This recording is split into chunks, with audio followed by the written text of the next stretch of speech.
நமது அனுதின மன்னா ஊழியங்களின் வாழ்த்துக்களுடன் இன்றைய நற்செய்தி. கர்த்தருடைய கரத்தின் கிரியை. இன்றைய வேதாகம பகுதி சங்கீதம் 8. எங்கள் ஆண்டவராகிய கர்த்தாவே, உம்முடைய நாமம் பூமி எங்கும் எவ்வளவு மேன்மையுள்ளதாய் இருக்கிறது. உம்முடைய மகத்துவத்தை வானங்களுக்கு மேலாக வைத்தீர். பகைஞனையும் பழிக்காரனையும் அடக்கி போட தேவரீர் உம்முடைய சத்துருக்களின் நிமித்தம் குழந்தைகள் பாலகர் வாயினால் பலன் உண்டு பண்ணினீர்.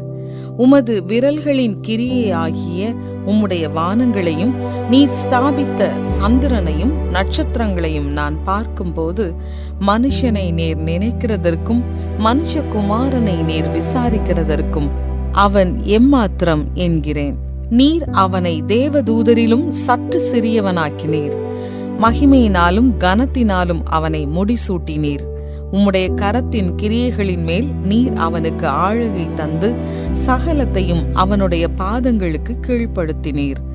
ஆடு மாடுகள் எல்லாவற்றையும், காட்டு மிருகங்களையும், ஆகாயத்து பறவைகளையும், சமுத்திரத்து மச்சங்களையும், கடல்களில் சஞ்சரிக்கிறவைகளையும் அவனுடைய பாதங்களுக்கு கீழ்ப்படுத்தினீர். எங்கள் ஆண்டவராகிய கர்த்தாவே, உம்முடைய நாமம் பூமி எங்கும் எவ்வளவு மேன்மையுள்ளதாய் இருக்கிறது. குறிப்பு வசனம்: உம்முடைய நாமம் பூமி எங்கும் எவ்வளவு மேன்மையுள்ளதாய் இருக்கிறது. சங்கீதம் 8:1.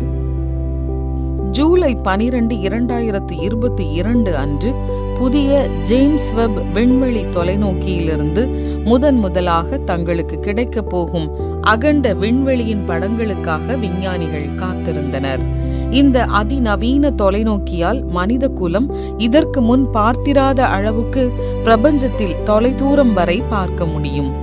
திடீரென்று அங்கிருந்த திரையில் அந்த தொலைநோக்கியால் அனுப்பப்பட்ட மூச்சடைக்கக்கூடிய ஒரு படம் தோன்றியது.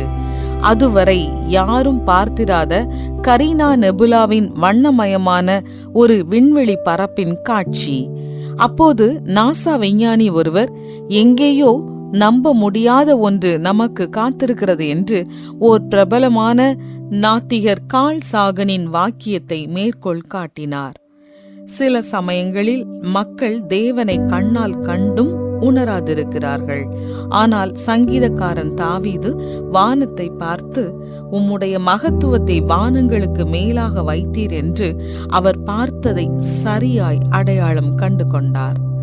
நம்ப முடியாத ஒன்று காத்திருக்கிறது என்று நாத்திகன் சொன்னது சரிதான்.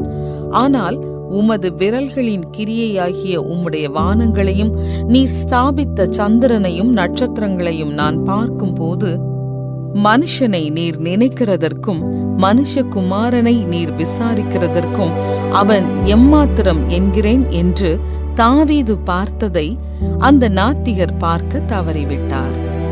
விண்வெளியின் படங்களை ஆழமாக பார்க்கும்போது நாம் வியப்படைகிறோம். தொழில்நுட்பத்தின் காரணமாக அல்ல, மாறாக தேவனுடைய கரத்தின் கிரியையை நாம் சாட்சியிடுவதினால். ஏனென்றால் அவருடைய கரத்தின் கிரியைகளின் மீது தேவன் நமக்கு ஆளுகை கொடுத்திருக்கிறார். உண்மையில் நம்ப முடியாத ஒன்று நமக்கு காத்திருக்கிறது. கிறிஸ்துவை ஏற்றுக்கொண்ட அனைவரையும் அவரிடமாய் ஏற்றுக்கொள்ள தேவன் ஆயத்தமாயிருக்கிறார். இதுவே ஆச்சரியமான வெளிப்பாடாகும்.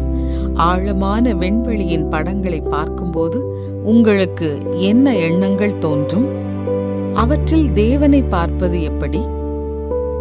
சிருஷ்டிகர்த்தாவே, வானத்தின் மகிமையையும் உமது கைவேலையின் அழகையும் கண்டு நான் வியப்படைகிறேன்.